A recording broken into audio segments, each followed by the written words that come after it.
जय श्री कृष्णा। राधे राधे दोस्तों। ओम भास्कराय नमः। आप सभी का दिन शुभ और मंगलमय हो। आज की वीडियो में आप सुनेंगे पौष मास महात्म्य का अध्याय 6। कल की वीडियो में आपने सुना था पौष मास महात्म्य का अध्याय 5। यदि आप लोगों ने उस अध्याय को नहीं सुना है तो आप लोग जाकर उस अध्याय को सुन सकते हैं। और यदि आपने चैनल को अभी तक सब्सक्राइब नहीं किया है तो चैनल को भी अवश्य सब्सक्राइब कर लें ताकि आपको समय से सारे अध्याय प्राप्त हो सके। तो कल के अध्याय में हमने सुना था कि किस प्रकार से भगवान गणेश माता पार्वती के पुत्र के रूप में प्राप्त हुए, उन्हें सभी देवतागण देखने आए। तो आज की कथा में आप रसपान करेंगे कि जब भगवान गणेश को देखने के लिए स्वयं शनिदेव भी आए थे तो श्री नारायण जी नारद जी से कहते हैं, हे नारद, इस प्रकार उस बालक को आशीर्वाद देकर श्री हरि उस सभा में देवताओं और मुनियों के साथ एक रत्न निर्मित श्रेष्ठ सिंहासन पर विराजमान हो गए। उनके दक्षिण भाग में शंकर जी, बाएं भाग में प्रजापति ब्रह्मा जी और आगे धर्मात्माओं में श्रेष्ठ तथा जगत के साक्षी धर्म जी ने आसन ग्रहण किया है। हे ब्राह्मण, फिर धर्म के समीप सूर्य, इंद्र, चंद्रमा, देवगण, मुनि समुदाय और पर्वत समूह सुखपूर्वक आसनों पर विराजमान हो गए। इसी बीच महायोगी सूर्यपुत्र शनिदेव शंकर नंदन गणेश जी को देखने के लिए वहां आए। उनका मुख अत्यंत नम्र था, आंख कुछ मुदी हुई भी थी और मन एकमात्र श्री कृष्ण में लगा हुआ था। इसलिए वे बाहर भीतर श्री कृष्ण का ही ध्यान कर रहे थे। वे तपा फल को खाने वाले तेजस्वी धकधकती हुई अग्नि की शिखा के समान प्रकाशमान अत्यंत सुंदर श्यामवर्ण पीतांबरधारी और श्रेष्ठ थे। उन्होंने वहां पहले ब्रह्मा, विष्णु, शिव, धर्म, सूर्यपुत्र, देवगणों और मुनिवरों को प्रणाम किया। फिर उनकी आज्ञा से वे उस बालक को देखने के लिए गए। अंदर जाकर शनिदेव ने सिर झुकाकर पार्वती जी को प्रणाम किया। उस समय वे अपने पुत्र को अपनी छाती से लगाए रत्न सिंहासन पर विराजमान होकर आनंद पूर्वक मुस्कुरा रही थीं। 5 सखियां निरंतर उन पर श्वेत चवर डुलाती जाती थीं। वे सखी द्वारा दिए गए सुवासित तांबुल को चबा रही थीं। तांबुल पान को कहते हैं। उनके शरीर पर अग्नि से तपाकर शुद्ध की हुई सुंदर साड़ी शोभायमान थी। रत्नों के आभूषण उनकी शोभा बढ़ा रहे थे। सहसा सूर्य देव के पुत्र शनिदेव को सिर झुकाए देखकर देवी ने उन्हें शीघ्र ही शुभ आशीर्वाद दिया और फिर उनसे वार्तालाप करके उनका कुशल मंगल पूछा। पार्वती जी ने फिर पूछा कि हे गृहेश्वर, इस समय आपका मुख नीचे की ओर झुका हुआ क्यों है? या आप मुझे अथवा इस बालक और देख क्यों नहीं रहे?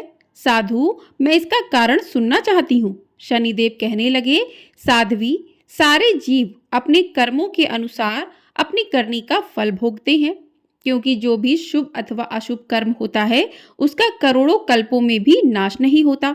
जीव अपने कर्म के अनुसार ब्रह्मा, इंद्र और सूर्य के भवन में जन्म लेता है। कर्म से ही वह मनुष्यों के घर में और कर्म से ही पशु आदि योनियों में उत्पन्न होता है। कर्म से वह नरक में जाता है और कर्म से ही उसे वैकुंठ की प्राप्ति होती है। अपने कर्म के अनुसार वह चक्रवर्ती राजा हो जाता है और अपने ही कर्म से वही नौकर भी होता है। माता, कर्म से ही वह सुंदर होता है और अपने कर्म के फलस्वरूप वह सदा रोगग्रस्त बना रहता है। कर्मानुसार ही वह विषय प्रेमी और अपने कर्म से ही विषयों में निर्लिप्त रहता है। कर्म से ही जीव को उत्तम पत्नी, उत्तम पुत्र और निरंतर सुख की प्राप्ति होती है और अपने कर्मों से ही वह पुत्रहीन, दुष्ट स्वभाव वाला, स्त्री का स्वामी स्त्रीहीन होता है। हे शंकर बल्लभे, मैं एक परम गोपनीय इतिहास, यद्यपि वह लज्जाजनक और माता के सामने कहने लायक तो नहीं हूँ, फिर भी कहता हूँ, सुनो। मैं बचपन से ही श्री कृष्ण का भक्त था। मेरा मन तो सदा एकमात्र श्री कृष्ण के ध्यान में ही लगा रहता था। मैं विषयों से विरक्त होकर लगातार तपस्या में लीन रहा करता था। पिताजी ने चित्ररथ की कन्या से मेरा विवाह करवा दिया। वह सती साध्वी नारी अत्यंत तेजस्विनी और सतत तपस्या में लीन रहने वाली थी। एक दिन ऋतु स्नान करके वह मेरे पास आई। उस समय मैं भगवत चरणों का ध्यान कर रहा था। मुझे ब्रह्म ज्ञान बिल्कुल भी नहीं था। पत्नी ने अपना ऋतुफल निष्फल जानकर मुझे श्राप दे दिया कि अब आप जिसकी ओर देखोगे वही नष्ट हो जाएगा। उसके बाद जब मैं ध्यान से विरत हुआ तब मैंने अपनी पत्नी को संतुष्ट किया, परंतु अब तो वह श्राप से मुक्त कराने में मुझे समर्थ न थी, इसलिए पश्चाताप करने लगी। माता, इसी कारण मैं किसी भी वस्तु को अपने नेत्रों से नहीं देखता और तभी से मैं जीव हिंसा के भवय से स्वाभाविक ही अपने मुख को नीचे किया रहता हूँ। मुने, शनिचर की यह बात सुनकर पार्वती हंसने लगी और नर्तकियों और किन्नरियों का पूरा समुदाय ठहाका मारकर हंसने लगा। श्री नारायण जी कहते हैं, नारद, शनिचर का यह वचन सुनकर देवी पार्वती ने परमेश्वर श्री हरि का ध्यान किया और सारा जगत ईश्वर की इच्छा के वशीभूत ही ऐसा कहा। फिर देव वशीभूता देवी पार्वती ने कौतूहल बस शनिदेव से कहा, आप मेरी और मेरे बालक की ओर देखिए, भला इस निषेध कर्म फल को कौन हटा सकता है। तब पार्वती जी का वचन सुनकर शनिदेव स्वयं मन ही मन में जो विचार करने लगे कि अहो, क्या मैं पार्वती नंदन पर नजर डालूं या ना डालूं, इन्हें देखूं या ना देखूं, क्योंकि अगर मैं बालक को देख लूंगा तो निश्चय ही उसका अनिष्ट हो जाएगा।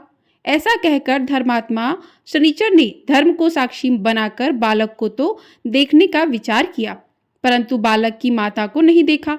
शनिचर का मन तो पहले से ही खिन्न था, उनके कंठ, होठ और तालू भी सूख गए। फिर भी उन्होंने अपनी बाई नेत्र के कोने से शिशु के मुख की ओर देखा। उन्होंने उस बालक का केवल मुख ही देखा था और शनिदेव की दृष्टि पड़ते ही शिशु का मस्तक धड़ से अलग हो गया। तब शनिचर ने अपनी आंखें फेर ली और वे नीचे मुख करके खड़े हो गए। इसके बाद तो उस बालक का खून से लथपथ पूरा शरीर पार्वती जी की गोद में पड़ा रह गया और मस्तक अपने अविष्ट गोलोक में जाकर श्री कृष्ण में लीन हो गया।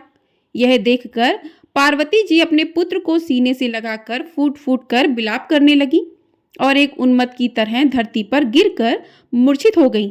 तब वहां उपस्थित सभी देवता देवियां, पर्वत, गंधर्व, शिव और कैलाशवासी यह दृश्य देखकर आश्चर्यचकित रह गए। उस समय उनकी यह दशा चित्रलिखित पुतली के समान हो गई।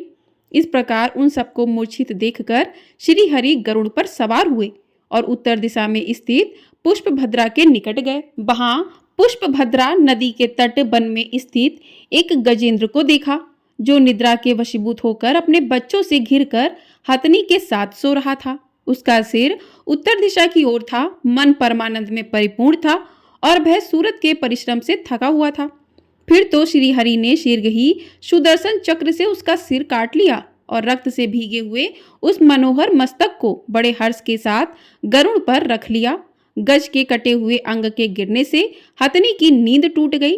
तब वह मंगल शब्द करती हुई उसने अपने बाकी बच्चों को भी जगाया। फिर तो वह शोक से व्याकुल होकर अपने बच्चों के साथ बिलक बिलक कर चित्कार करने लगी। इसके बाद जो लक्ष्मी जी के स्वामी हैं, जिनका स्वरूप परम शांत है, जिनके कर कमलों में शंख, चक्र, गदा और पद शोभा पाते हैं, जो पीतांबरधारी परात्पर जगत के स्वामी, निषेध अर्थात कर्म फल भोग को उत्पन्न करने वाले और सर्वव्यापक हैं, और जो गरुड़ पर आरूढ़ होकर मुस्कुराते हुए सुदर्शन चक्र को घुमा रहे हैं, उन परमेश्वर का उसने स्तुवन किया। विप्रवर उसकी स्तुति से प्रसन्न होकर भगवान ने उसे वरदान दिया और दूसरे गज का मस्तक काटकर उसे धड़ से जोड़ दिया। फिर उन ब्रह्मवेत्ता ने ब्रह्म ज्ञान से उसे जीवित कर दिया और उस गजेंद्र के सर्वांग में अपने चरण कमल का स्पर्श कराते हुए कहा कि गज, अब तो अपने परिवार के साथ एक कल्प पर्यंत तक जीवित रहे। ऐसा कहकर मन के समान वेगशाली भगवान कैलाश पर आ पहुंचे। वहां पार्वती जी के वास स्थान पर आकर उन्होंने उस बालक को अपनी छाती से लगा लिया। उस हाथी के मस्तक को सुंदर बनाकर बालक के धड़ से जोड़ दिया। फिर ब्रह्म स्वरूप भगवान ने ब्रह्म ज्ञान से हुंकारोच्चारण करते हुए खेल ही खेल में उसे जीवित कर दिया। फिर श्री कृष्ण ने देवी पार्वती को सचेत करके उस शिशु को उनकी गोद में रख दिया और आध्यात्मिक ज्ञान द्वारा पार्वती जी को समझाना आरंभ कर दिया। श्री कृष्ण अर्थात श्री हरि ने कहा, शिवे, आप तो जगत की बुद्धि स्वरूपा हो। क्या आप नहीं जानती कि ब्रह्मांड से लेकर कीट पर्यंत सारा जगत अपने कर्म अनुसार फल भोगता है। प्राणियों का जो स्वकर्म जनित भोग है, वह 100 करोड़ कल्पों तक प्रत्येक योनि में शुभ अशुभ फल से नित्य प्राप्त होता रहता है। सती इंद्र अपने कर्मवश कीड़े की योनि में जन्म ले सकते हैं और कीड़ा अपने पूर्व कर्मों के फलानुसार इंद्र भी हो सकता है। पूर्व जनित कर्मों के फल के बिना सिंह मक्खी को भी मारने में असमर्थ होता है और मच्छर अपने पूर्व कर्म के बल से हाथी को भी मार डालने की शक्ति रखता है। कर्म का भोग शुभ अशुभ रूप से श्लोक और परलोक में अवश्य ही प्राप्त होता है, परंतु कर्मोपार्जन के योग्य क्षेत्र भारत ही है। स्वयं श्री कृष्ण कर्म के फलदाता, विधि के विधाता, कालों के काल, निषेध के निषेधकर्ता, संघर्ता के संहारक हैं और पालक के पालक भी हैं। संपूर्ण चराचर जगत स्वरूप हैं। उन्हीं श्री कृष्ण में विनायक भी स्थित हैं। इस प्रकार श्री विष्णु का कथन सुनकर देवी पार्वती जी का मन अब संतुष्ट हो गया। तब वे उन गदाधर भगवान को प्रणाम करके अपने शिशु को दूध पिलाने लगी। फिर प्रसन्न हुई पार्वती जी ने शंकर जी की प्रेरणा से अंजलि बांधकर भक्ति पूर्वक उन कमलापति भगवान विष्णु की स्तुति की। तब श्री विष्णु ने शिशु को और शिशु की माता को आशीर्वाद दिया और अपने आभूषण कौस्तुभ मणि को बालक के गले में डाल दिया। ब्रह्मा जी ने अपना मुकुट और धर्म ने रत्न का आभूषण दिया। फिर क्रमशः देवियों ने और उपस्थित सभी देवताओं, मुनियों, पर्वतों, गंधर्वों और समस्त महिलाओं ने यथोचित रूप से रत्न प्रदान किए हैं। उस समय महादेव जी का मन अत्यंत हर्ष मग्न था। वे श्री विष्णु का स्तवन करने लगे। नारद वह मृत हुए बालक को पुनः जीवित देखकर शिव पार्वती ने ब्राह्मणों को असंख्य रत्नों का दान दिया। मरे हुए बालक के पुनः जीवित हो उठने पर हर्ष गदगद हुए हिमालय ने वंदियों को 100 हाथी और 1 सहस्त्र घोड़े प्रदान किए और देवगण हर्षित होकर ब्राह्मणों को और सभी नारियों ने वंदियों को दान किया। लक्ष्मीपति विष्णु ने समस्त मांगलिक कार्य संपन्न करवाए, ब्राह्मणों को भोजन से तृप्त किया और वेदों तथा पुराणों का पाठ करवाया।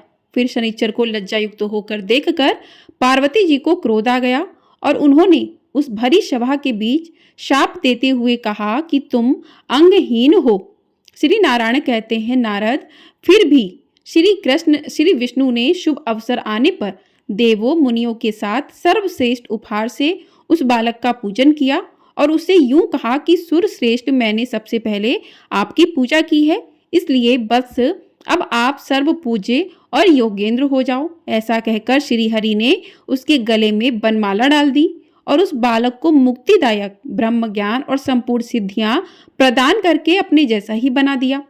फिर षोडशोपचार की सुंदर वस्तुएं दी और मुनियों तथा देवों के साथ उसका इस प्रकार नामकरण किया कि विघ्नेश, गणेश, हेरंब, गजानन, लंबोदर, एकदंत, शुभकर्ण और विनायक, उसके ये 8 नाम रखे गए। पुनः सनातन श्री हरि ने समस्त मुनियों को बुलवाकर उसे आशीर्वाद दिलवाया। फिर सभी देव देवियों और मुनियों ने अनेक प्रकार के उपहार गणेश जी को दिए। फिर क्रमशः उन्हें भक्ति पूर्वक उनकी पूजा की।